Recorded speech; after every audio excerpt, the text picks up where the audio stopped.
show you what I do here to get my Blackstone griddle cleaned up. And, you know, you do your best to keep it clean, but let's face it, when you live in the woods or anywhere where there's a lot of dirt and dust and leaves, it's very hard to keep it very clean unless you have a nice cover, which I don't have. So I'm going to show you what I do. First thing I do is fire up the griddle. So now just wipe it clean while it's heating up.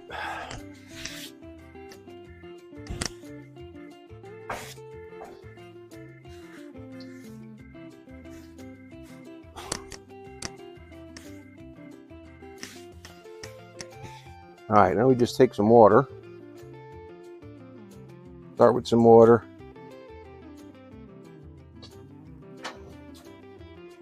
And then we kind of get our spatula out here and start scraping. Just work up some of that loose gunk that might be on there. You can see the steam coming off now. It's starting to heat up, which is good.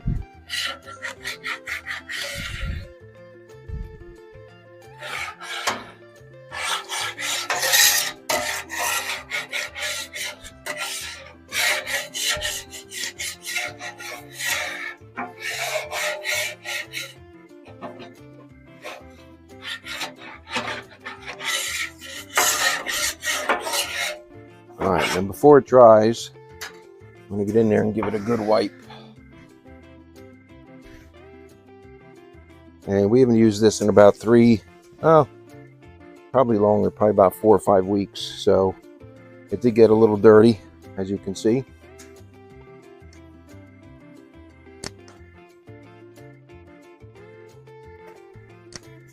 I'm not over crazy about seasoning this thing and keeping it perfectly seasoned. If you get it up hot enough, the heat up high enough, it really takes care of itself. All right, and we're going to go one more time with some water.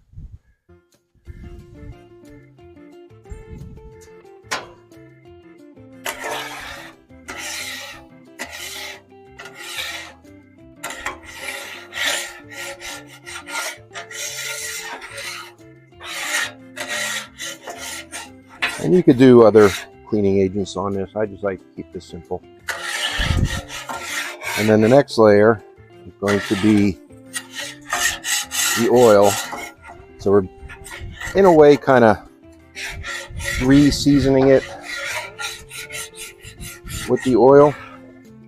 So we're going to get this cranked up here and get this seasoned up and go in and make some of our sauces. Next, we'll put some oil on, and that'll really get it moving. One thing to be aware of, this is vegetable oil.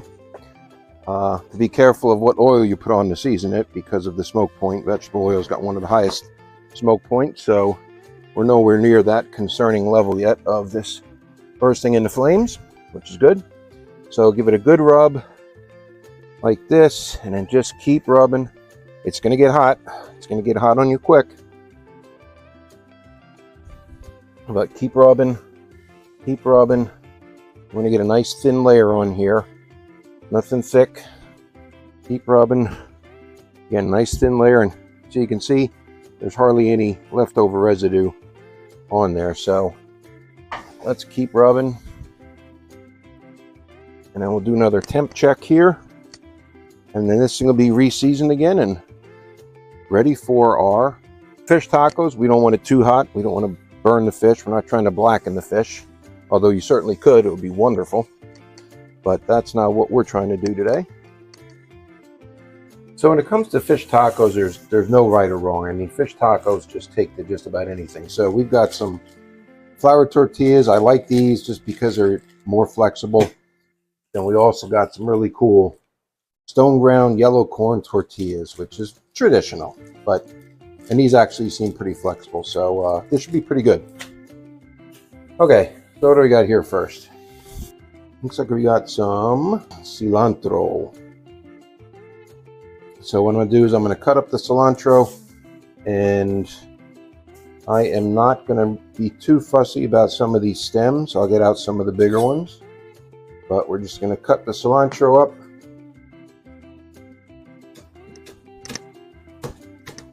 Now we're actually going to put it in the fridge so that it prevents it from kind of over oxidizing.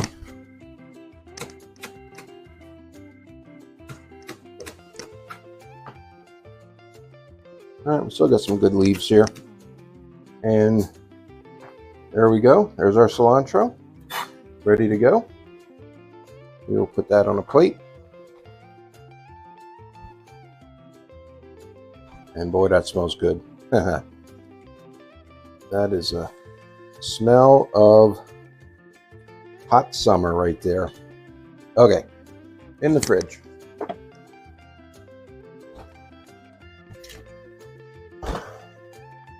Next, we have a red onion.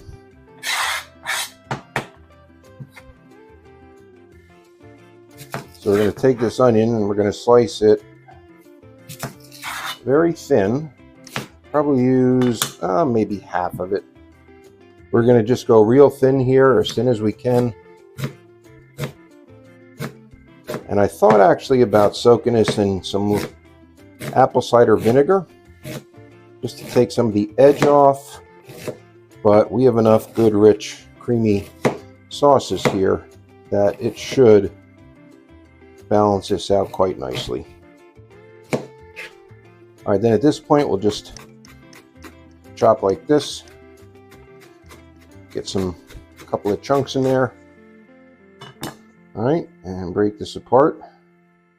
And I love red onion. I could almost eat a red onion like an apple. There's something in there that I swear gets rid of migraines, but I can't prove that. So let's put this on a plate and leave it as is. I'm not going to marinate it. What's next? Avocados.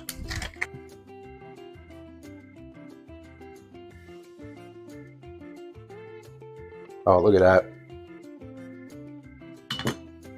Yeah, that is very nice. Very, very, very nice. I'm going to spoon this out. Just keep the spoon up against the skin as best you can. Kind of go in there and spoon it out. Flip it over. Do the same with this one. Oh, that red onion, the cilantro. Oh, these smells are making me happy. Happy, happy, happy. Okay, then when we get to that point, we test the avocado. Oh yeah, it is good. It's very good. And now we're going to slice the avocado. And in that way, people can put on as much as they want, as little as they want. They just want to have a slice of avocado. Hey, have at it. So we got 4 of these. Probably going to do all of them. And then what we're going to do is we're going to put these on a plate. And we're going to give it a little squirt of lime. Next, we got some red cabbage. I'm going to take these outer leaves off. Discard them. Get down to the nice, look at that. Look at that color. That's beautiful. Look at that. And we still can do probably another leaf or 2. Get down to the prime area here. So for this here, use my knife a little bit. And what I want to do is I'm going to have it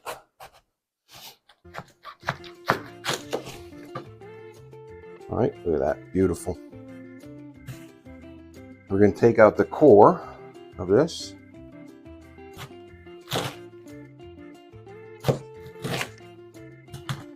Okay, pretty easy. You got some there you can still use if you want.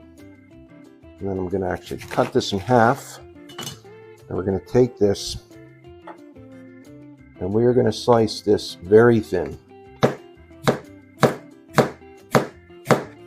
And you can see what it comes out like. Look at that, that's perfect. Again, go as thin as you can, and this outer leaf wants to come off, so you know what? We're going to let it come off.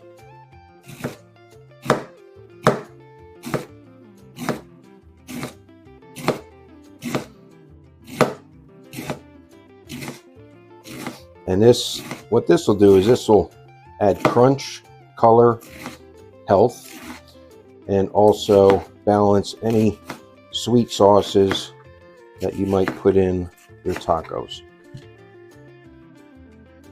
One thing I did manage to score here was a nice ripe mango. So again, if you depress it, you should feel it give a little, but it should still have a lot of firmness. And this one here, let's see, cut down the center. Down the center again. Find the leftover parts there that are edible.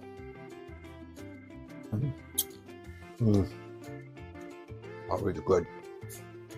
Oh yeah, it's a good mango.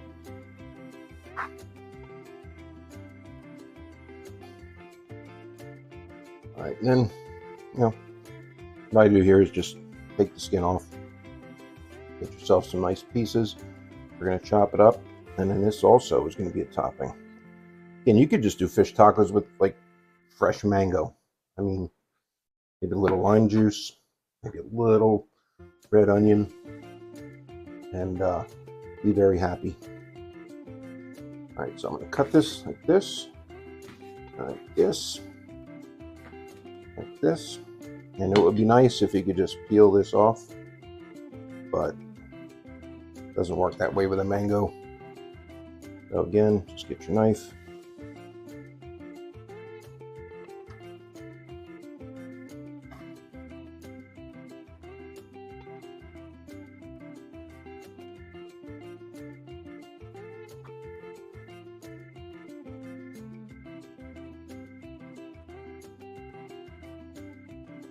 All right, we've got ourselves some beautiful fresh mango here. And this is, my daughter's gonna go nuts when she sees this because she didn't expect this. Actually, you know what? I'm gonna do slices. And that way you can just throw 2 or 3 slices on. It'll fit the tortilla just right.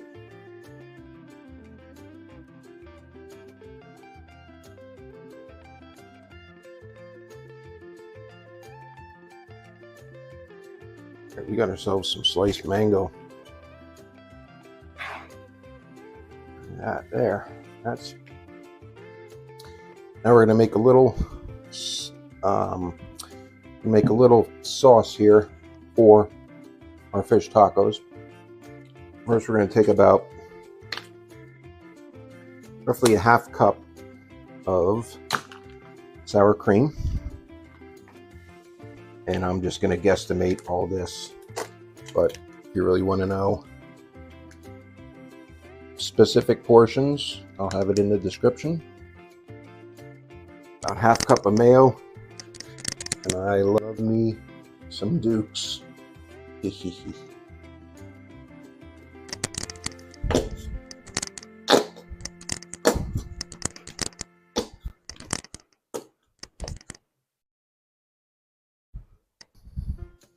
A good healthy squirt of lime juice.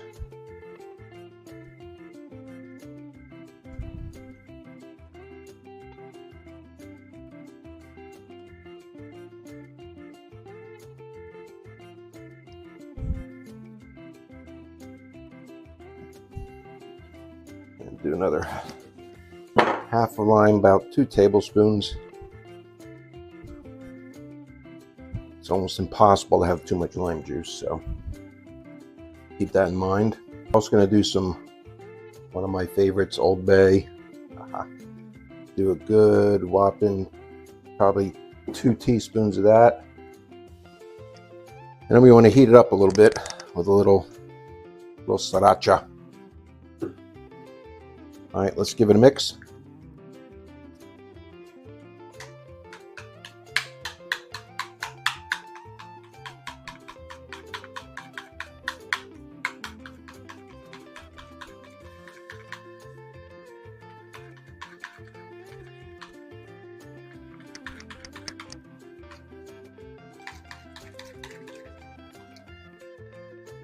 Mm-hmm. Oh yeah. What does that need? A little more lime. Need to wake it up just a little more.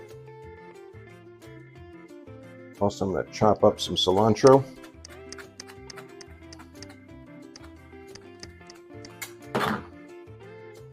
Needs to be a little more fresh.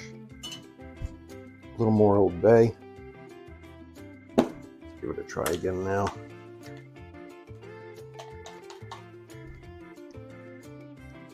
A little salt to wake things up.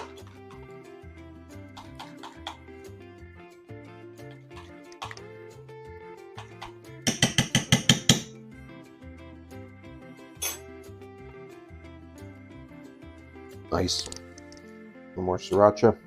Get that heat coming in the back end.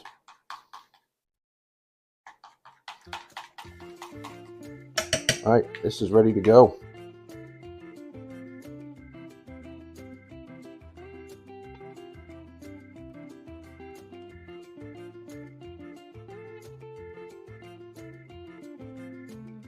We got some tilapia from Wegmans.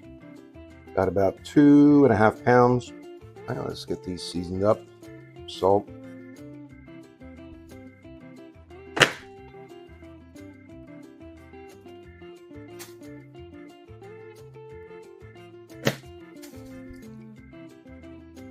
And we're gonna let this sit in the fridge for just a little bit. And what that salt's gonna do is actually eventually end up inside the fillet. So we'll actually have a more vibrant and flavorful fillet. And if we overcook it, it'll still be moist. Obviously, there's a point of no return, but that's not for this. Now we're going to bring them back over. And again, a little salt. Put them back over here. I don't know if you can see this. Let me try to get this over here. So a little salt.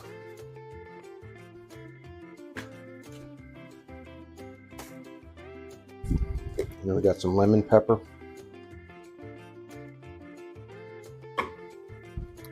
We got some chili and lime.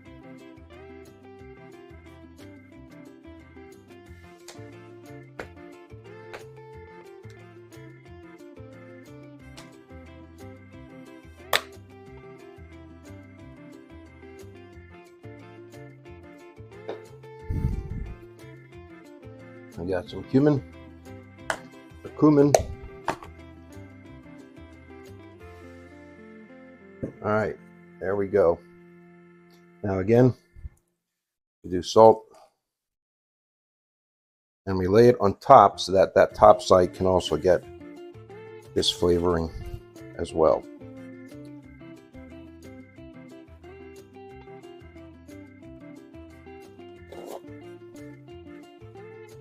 And again, lemon pepper, the chili lime, also known as tahini, and some cumin. All right, keep going until we finish. All right, we are back on camera. So, got the griddle at medium, and check the temp real quick just to see where we're at. We don't want to go much above 350, 375. All right, yeah. And I got these two burners on high, this one on these two burners on medium, this burner on low, and this burner off. So one of the things we're going to do here also show you is quick corn on the cob. So I did corn, put this in the microwave for about 6 minutes just to get it going. And I personally, when corn is fresh, which it is now, I personally like eating it raw. But we're not going to do that today. So I'm just going to push this over to the side here where it's kind of lukewarm.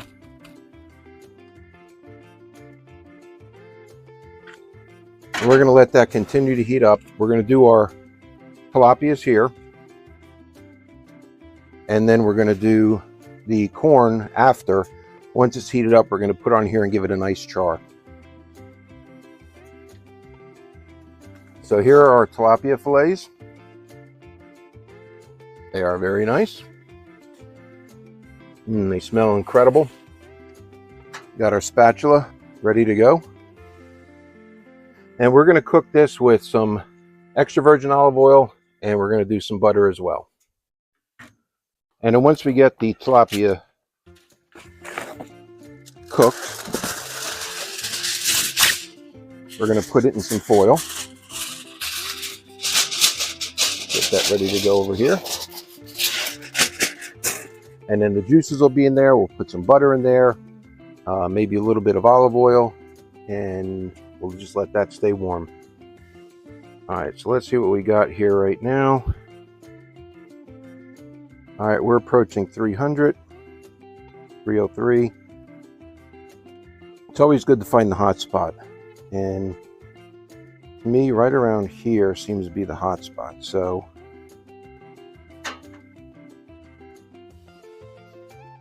all right, so again, we're at about 300. As soon as we get to 325, we're going to put this on. We're going to put the fillets on, and we're going to cook them. And I haven't decided if I want to flip them yet or not. I want to get a little bit of a char on them, but I don't want to over char them. That's not really the purpose here. We're not blackening them or getting them crisp. And I certainly don't want the edges to overcook. So we're going to cook this on a relatively low heat. We got a lot of good flavor. All right, we're at about 325, 340. All right, it's time to rock and roll.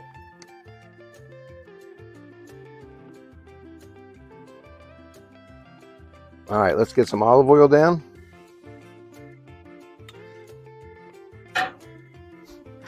And olive oil does have a low smoke point. So what does that mean? That means that this will burst into flames at about 375 degrees. So we want to be aware of that. All right, let's put some butter down as well. And what the butter will do is the butter will allow it obviously to take on some great taste, but the other thing the butter does is it gives it a nice color, because the milk solids in the butter will burn and caramelize. All right, so here we go. And we don't have a big sizzle, but we got some good bubbling going on here. I'll wipe this one down a little bit more. Now, when you put cold food on the griddle, what happens? The griddle cools down. All right, we got a good sound there. Hopefully you can hear that. Oh, that's beautiful. Yeah. All right, we're going to put a little more butter on. And put it up top here and kind of let that butter melt down. I have it tilted so it drains down this way, obviously, so it's... Now, we're not going to really play around with this much. In fact, I might just cover it with foil and then let it cook as is, and just kind of cover it up with this foil and let it finish cooking. All right, we're off to a good start here. All right, that is really nice. Let me just check the temp, about 300 around the edges. So it's cooking nice and gently. And as any of this juice kind of tries to fall off the side here, we're going to bring it back in. Kind of baste this with it. And as you can see, it's not sticking. And that is not because we had an extremely clean griddle. It's because we seasoned it right before we started cooking. And that little bit of seasoning, along with the high heat, perfect combination. Now we'll bring our corn over a little bit here. Make sure that's warming up. Oh yeah, that's warming up nice. All right, once we get done with this, we're going to put this in the foil, keep it warm. Gonna warm up our tortillas, And then we're going to char off the corn, and then that's it. It is, I mean, this is about as easy as it gets when it comes to using the Blackstone griddle. This griddle is just, it's really phenomenal. And you can cook volumes on this thing. That's what I really like about it. When we go camping and we've got 15 people at the campground, man, this ain't no problem to serve 15 people, whatever it is, breakfast, lunch, dinner. So I love this Blackstone griddle. All right, let's just flip a piece over here and see what it looks. Oh, there we go. Look at that. Nice little char on it. See that? That's what we're looking for. Nothing crazy. We just want a nice little bit. There. And let's do this. Let's add a little more butter here to the scene. As we're doing some flipping. Oh yeah, that's beautiful. Let that butter have a chance to get in there and brown things up and add the flavor that butter adds.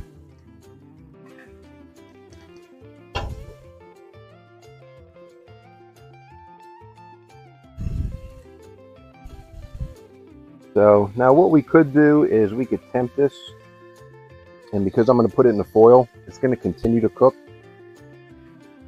So right now, let me just kind of show you. I push on it. I'm not pushing hard, but it still feels a little bit soft. Has a little bit more cooking to go, but it is firm enough. It's not squishing in. It's not really hard. It's firm enough to where I feel confident that we could take this and put this in the foil and just keep it warm and let it continue to cook with any residual heat that it has. So let's give it one more flip, make sure we got some good butter coverage. And you can smell that cumin.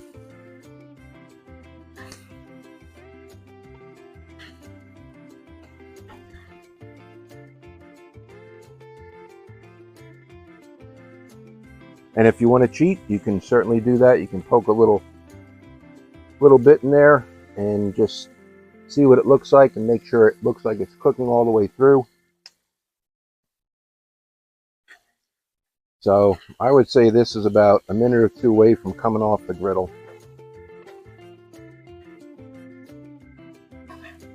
Again, our hot spot was kind of like right in here. So I'm trying to focus on, got some of the littler pieces up top where it wasn't so hot.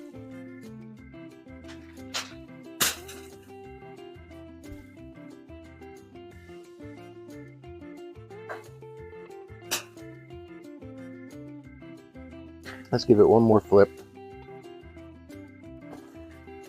Now you don't want this falling apart. You do want this to stay together a bit. So if you start flipping it and it's flaking, now you can see here, because that's a thin piece, so that cooked a little bit quicker. But again, that salt we put on at the beginning is going to help prevent this from drying out. And I mean, come on, that's beautiful. All right, let's take this. Let's put this in the foil. All right, so we're going to put this in the foil. Again, there's going to be juices coming out, and this chicken, and these beautiful tilapia fillets are going to soak up that juice. They're going to continue to steam in there. And again, any little crispy bits which we have here, which is always a pleasure to have. Take them and just put them right on top. All right, beautiful.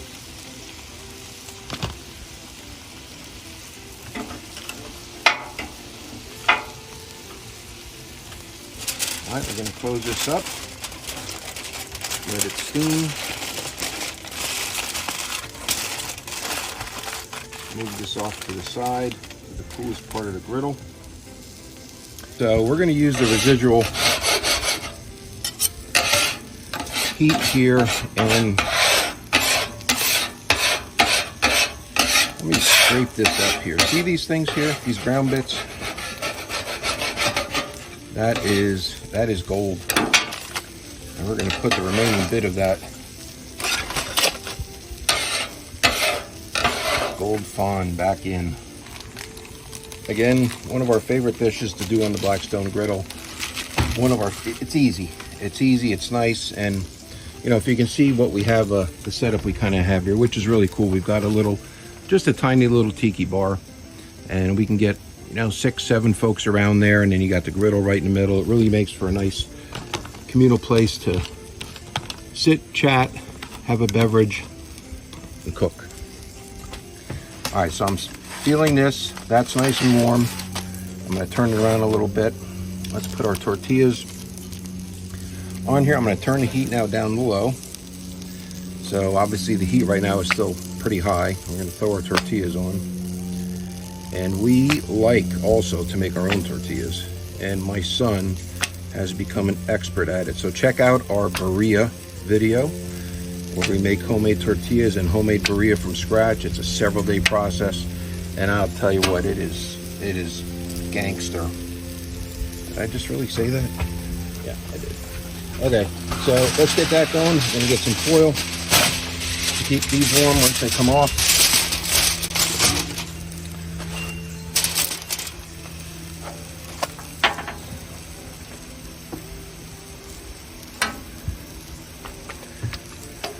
And it's funny, you can actually see these. They're actually puffing up a bit, and when we make the homemade ones, these things puff up like you wouldn't believe. It's kind of cool. Actually, it's very cool. It's not kind of cool, it's very cool. Especially when you make these homemade. And these actually look somewhat homemade. So these are stone ground corn tortillas. All right, so let's see. Flip it over. Here we go. Get some heat on there, because corn tortillas are notorious for not being as flexible as flour tortillas, which is one of the things that kind of bums me out. But warming them up definitely helps. And once we get this side heated through a bit, let's move it down to the warmer area here. Once we get this side heated up a bit, we'll put them in the foil, keep them warm, and then we'll grill off our corn. All right, we're going to do nothing but stack these up.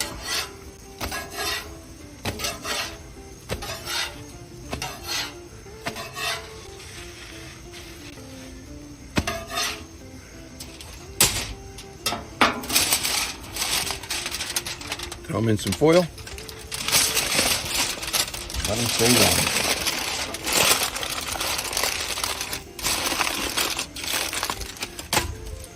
And now we have our corn tortillas. We're going to throw, or our flour tortillas. We're going to throw on.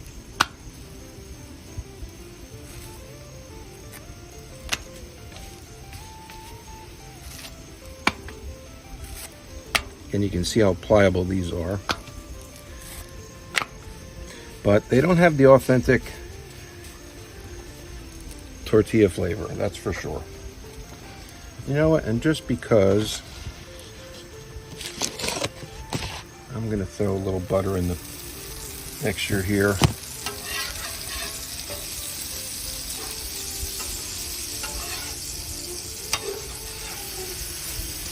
Alright, I hear some cars coming now. I think we're going to have the crew showing up shortly. So you can see these here. Look at these starting to puff. I mean, that's not bad for a store-bought tortilla, really.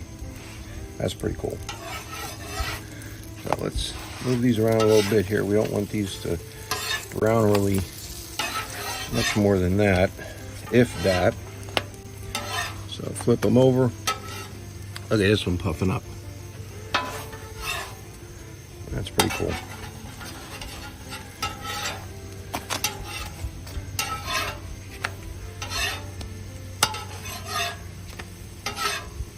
All right, let's get these cooled off, or not cooled off. Let's get these wrapped.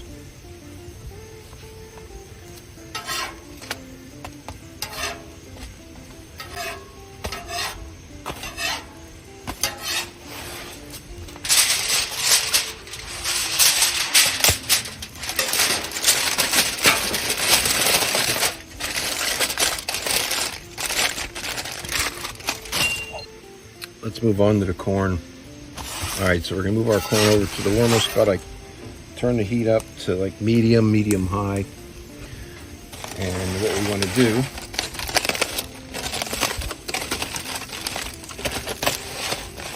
is take our corn, and we want to get some butter going here. And we want to take our corn and we want to char it up in the butter. This corn is naturally sweet, especially this time of year. It is just one of the incredible pleasures of summer, to be quite honest with you.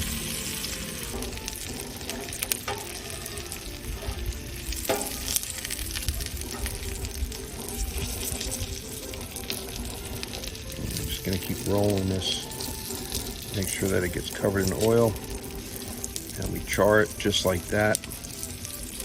That is like the perfect color. Bring that down. And again, I'm going to move this one down because remember, our hot spot is right down here. All right, let's let this go for a little bit. We got some of the oil leaking out there. Let's bring that right back up underneath the corn. And no worries.